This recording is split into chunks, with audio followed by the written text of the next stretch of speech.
নমস্কার বন্ধুরা, পুরো অ্যাকশন মোডে ভারত সরকার। আলফালা ইউনিভার্সিটির সামনে চলে গেছে বুলডোজার, অপেক্ষা খালি অর্ডারের। অন্যদিকে দেশ ছেড়ে ভেগে যাওয়ার আগেই আটক করে নেওয়া হলো আলফালার চেয়ারম্যানকে। প্রথম অ্যাকশন হবে এই চেয়ারম্যানের বাড়িতেই। হ্যাঁ, সেই আলফালাই যার ডক্টর উমর দিল্লি ব্লাস্টকে ঘটিয়েছিল। আমরা সকলেই অপারেশন সিঁদুর আবার রিস্টার্ট হওয়ার অপেক্ষায় আছি। তবে জানেন কি, পাকিস্তানের ওপর আঘাত করার চেয়েও বেশি জরুরি এখন কি? এই সব সন্ত্রাসীদেরকে যারা ভারতে বসে পেছন থেকে টাকা, ইনফরমেশন এবং থাকার জায়গা দিয়ে সাহায্য করছে, তাদেরকে শেষ করা। যাদের সাধারণত OGW অর্থাৎ ওভারগ্রাউন্ড ওয়ার্কার্স বলা হয়। কারণ আপনারা তো জানেনই যে এই সব সন্ত্রাসীদের আয়ু 2-3 মাসের বেশি হয় না। আমাদের সিকিউরিটি এজেন্সিরা সাথে সাথেই এদেরকে মাটিতে মিশিয়ে দিতে একদমই সময় নেয় না। তবে এতদিনে ভারত সরকার একটি অত্যন্ত জরুরি পদক্ষেপ নিতে চলেছে, যে শুধুমাত্র সন্ত্রাসীদেরকেই নয়, বরং তাদের সাহায্যকারী এইসব OGWদেরকেও বিশাল হারে দমন করা হবে।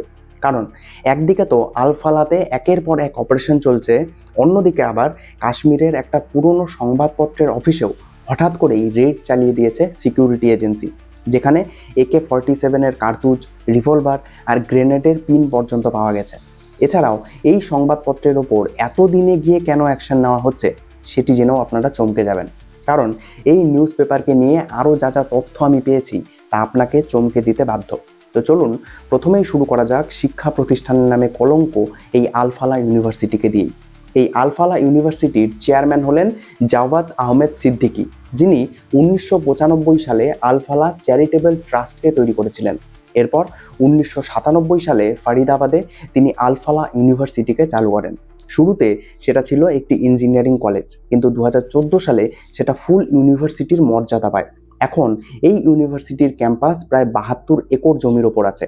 তার মধ্যে আছে medical college, engineering school, paramedical, management school এবং একটা 650 বেডের সুপার স্পেশালিটি হাসপাতাল। শুনতে অসাধারণ লাগছে, তাই না? তবে যেই ইউনিভার্সিটি থেকে একের পর এক সন্ত্রাসী বেরিয়ে আসছে, অলরেডি 4 জন গ্রেপ্তার, আরও 10 জনের মতো ডাক্তার পলাতক, তার কাহিনী আর কিভাবে ভালো হবে? আসলে এই ইউনিভার্সিটির পেছনেই চালানো হচ্ছিল ব্ল্যাক মানির ব্যবসা। ছাত্রদের ঠকিয়ে নেওয়া হচ্ছিল কোটি কোটি টাকা। আর ব্ল্যাক মানি যে সব কোথায় যায় সে তো আপনারা জানেনই।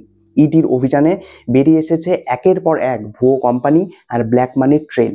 2018 থেকে 2025 সাল পর্যন্ত এই চেয়ারম্যান জাওয়াদ আহমেদ সিদ্দিকী ছাত্রছাত্রীদের কাছ থেকে ভুয়ো UGC রেকগনিশনকে ক্লেম করে প্রায় 415 কোটি টাকা আদায় করেছে। ইউনিভার্সিটি দাবি করত যে তারা নাকি NAAC থেকে 2013 সালে B গ্রেড সার্টিফিকেট পেয়েছে, কিন্তু আসল সত্যি হলো সেই সার্টিফিকেট বহু বছর আগেই এক্সপায়ার হয়ে গিয়েছিল। এমনকি রিনিউ করানোর জন্য তারা NAAC-কে কোনো ডকুমেন্ট পর্যন্ত পাঠায়নি। আর পাঠাবেই বা কেন? সেখানে তো আদতেও কোনো ডাক্তার তৈরি হতো না। কি তৈরি হতো সে তো আমরা সকলে জেনেই গেছি। কিন্তু ওয়েবসাইটে অ্যাডমিশন ব্রোশিয়ারে সব জায়গায় বড় বড় করে লেখা ছিল NAAC অ্যাক্রিডিটেড। আলফালা আদতে শুধুমাত্র UGC সেকশন 2F এর অধীনে রিকগনাইজ ছিল, যার মানে হলো সেটি একটি সাধারণ প্রাইভেট ইউনিভার্সিটি হিসাবে রেজিস্টার্ড এবং পরিচালিত হচ্ছে। কিন্তু এটি পুরোপুরি একটি উচ্চতর স্বীকৃত বা ইউনিভার্সালি অ্যাপ্রুভড কোনো বিশ্ববিদ্যালয় হিসাবে বিবেচিত হবে না। তারা একটি পূর্ণাঙ্গ বিশ্ববিদ্যালয়ের মতো নিজস্ব কোনো ডিগ্রিকে দিতে পারবে না, নিজস্ব কোনো কোর্স বানাতে পারবে না, সিলেবাস নির্ধারণ করতে পারবে না, অর্থাৎ নিজেদের ইচ্ছা মতো কিছুই করতে পারবে না। কিন্তু তারা ছাত্রদের কাছে ভুয়ো দাবি করত যে তাদের কাছে সেকশন 12B রিকগনিশনও আছে, যার মানে হলো সরকারি ফান্ডিং পাওয়ার যোগ্য। কিন্তু UGC ক্লিয়ারলি বলে দিয়েছে যে তারা কখনোই সেকশন 12B এর অধীনে অ্যাপ্লাই পর্যন্ত করেনি। হাজার হাজার ছাত্রছাত্রীরা ভেবেছে যে তারা একটা ভালো সরকার স্বীকৃত ইউনিভার্সিটিতে পড়ছে, কিন্তু আসলে তারা একটা জাল ডিগ্রি প্রতিষ্ঠানের কাছে টাকা ঢালছিল। 17 নভেম্বর ইডি একযোগে 25টা জায়গায় রেড চালায়। সকাল 5:15 শুরু হয় অভিযান। ফরিদাবাদের university campus, Okhla office, chairman সিদ্দিকীর পারিবারিক বাড়ি, সমস্ত জায়গায়। সেখানে সরাসরি অফিসের টেবিল থেকেই 48 লক্ষ টাকা ক্যাশ পাওয়া যায়। 9টা শেল কোম্পানির খোঁজও মেলে।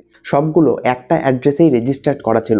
সবগুলোর একটাই ইমেল, একই মোবাইল নাম্বার, কোনো ফিজিক্যাল প্রেজেন্স নেই বা কোনো EPFO বা ESIC ফাইলিংও নেই। সোজা কথায় বললে 9টি ভুয়ো কোম্পানি, শুধুমাত্র টাকা ট্রান্সফার করার জন্য তৈরি করা হয়েছিল এদের।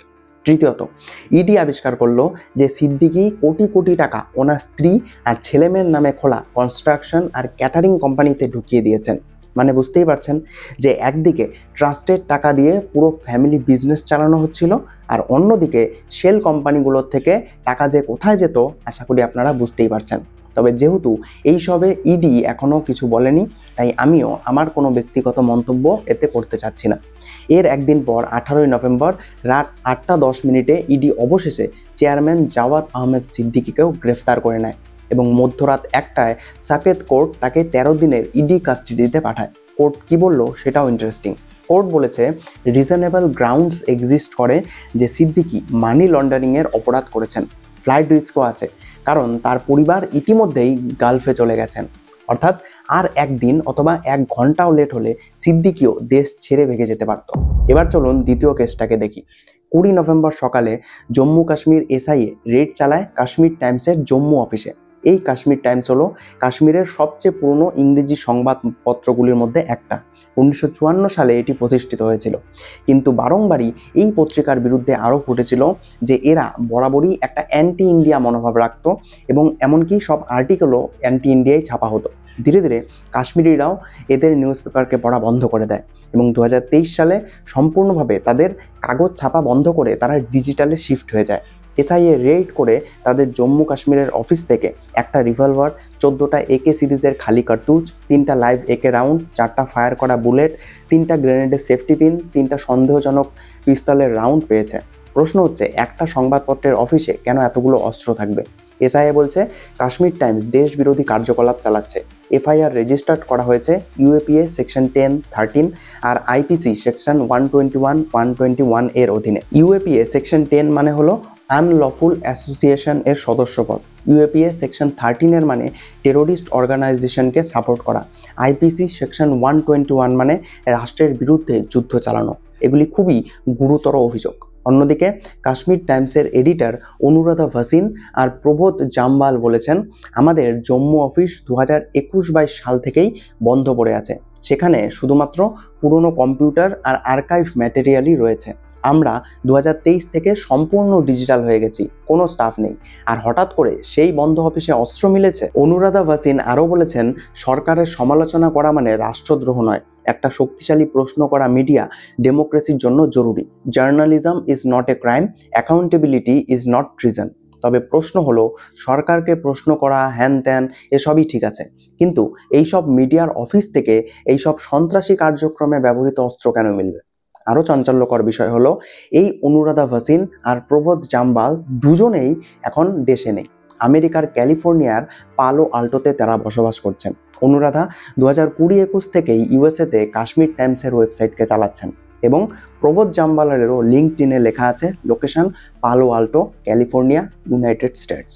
তাহলে প্রশ্ন হলো, দুজন এডিটরই যখন আমেরিকার থেকে বসে কাশ্মীর সংবাদপত্র চালাচ্ছে এবং সেই পেপারে সমানে ভারত বিরোধী আলোচনা করা হচ্ছে, এটা কতটা যুক্তিযুক্ত এবং আমাদের দেশের জন্য কতটা নিরাপদ? প্রেস ফ্রিডম নাকি সিকিউরিটি থ্রেট, আপনারাই বলুন। এই কাশ্মীর টাইমস ইতিহাসে সবসময় ভারত সরকারের সমালোচনা করেছে।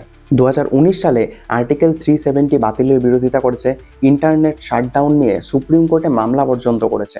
এসআইএ বলছে কাশ্মীর টাইমস সেসেশনিস্ট এবং অ্যান্টি ন্যাশনাল এন্টিটিজের সাথে যোগসাজশ করছে, টেরোরিস্ট অ্যান্ড সেসেশনিস্ট আইডিওলজিকে স্প্রেড করছে, ইউথ র্যাডিক্যালাইজেশনের সাথেও জড়িত। এবং সবচেয়ে বড় প্রশ্ন, একটা বন্ধ অফিসে AK-47 কার্তুজ, গ্রেনেড, লিভার আর রিভলভার কেন পাওয়া যাবে? তবে কাশ্মীর টাইমস বলছে হয় এগুলো প্ল্যান্টেড অথবা এগুলো অন্য কারো ছিল। পুলিশ কোনো ফরেনসিক রিপোর্ট এখনো পাবলিক করেনি, তো আমরা নিশ্চিত করে বলতে পারছি না।